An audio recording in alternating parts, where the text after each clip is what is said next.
Hello guys, welcome to our channel The Planner's Way. So it's the another video of our video series on project management. So I've come up with a new series of videos where we'll be discussing on the interview questions. So this is the first video of our interview questions series where we'll be discussing on the very basic concept, the critical path, which is very important question for any interview.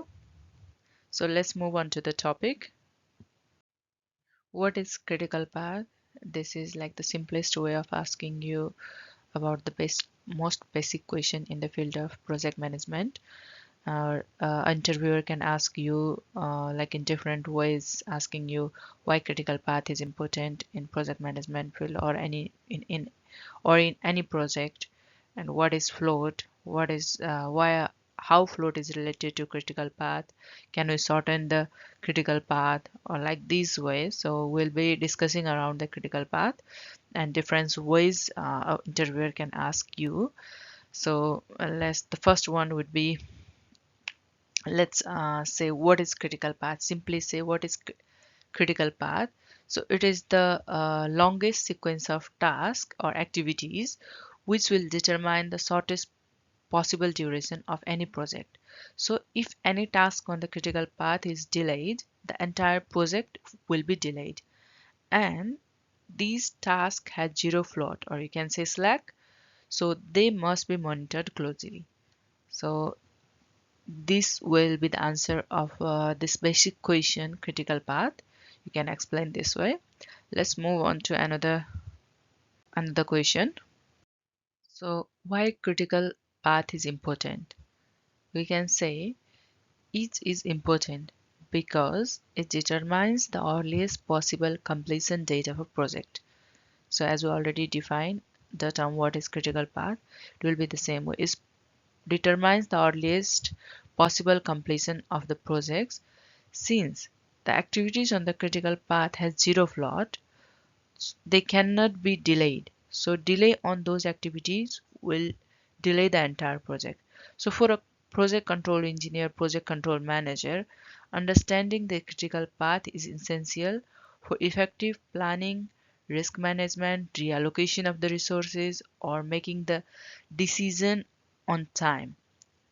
So it will all be directing towards the project completion date on time. So let's go on next question. So you might also be asked as, can the critical path be changed during a project? So the answer would be yes, the critical path can absolutely change during a project, because as the project progress updates occurs, there might be delays, resequencing, resource changes, or there might be some scope modification. So these can occur in any ongoing projects. So the activity duration and relationship can also shape, which makes a non-critical activity as a critical activity, and which can make non-critical activity a critical. When this happens, a different sequence of activities may become the longest path. So, meaning a new critical path emerges. So, yes, the critical path can change during a project progress. So, the another question would be, what is float and how is it related to critical path? So, we can say float is the amount of time an activity can be delayed. An activity is flexible to be delayed without impacting the project's end date or the next following activity. So, the float helps us to identify which activities are critical and which ones have scheduling flexibility. So monitoring the float helps to track the schedule is becoming tight or whether. So monitoring the float trends helps managers to track the schedule is becoming tight or where the risks are increasing or whether the critical path is shifting or not. So this is how float and critical path is related. So you could be asked as well, how do you shorten the critical path, or you can shorten the critical path or not. So to shorten the critical path, we focus only on the critical activities. Uh, you can say by crashing or fast tracking, which means crashing means adding up the resources and fast tracking means performing the activities in parallel.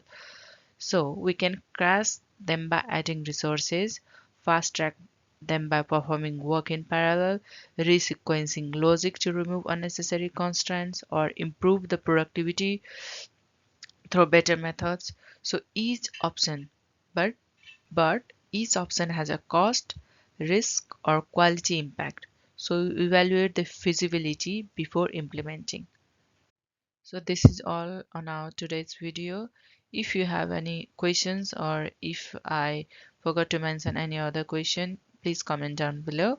We'll be discussing on more interview question in our next part as well.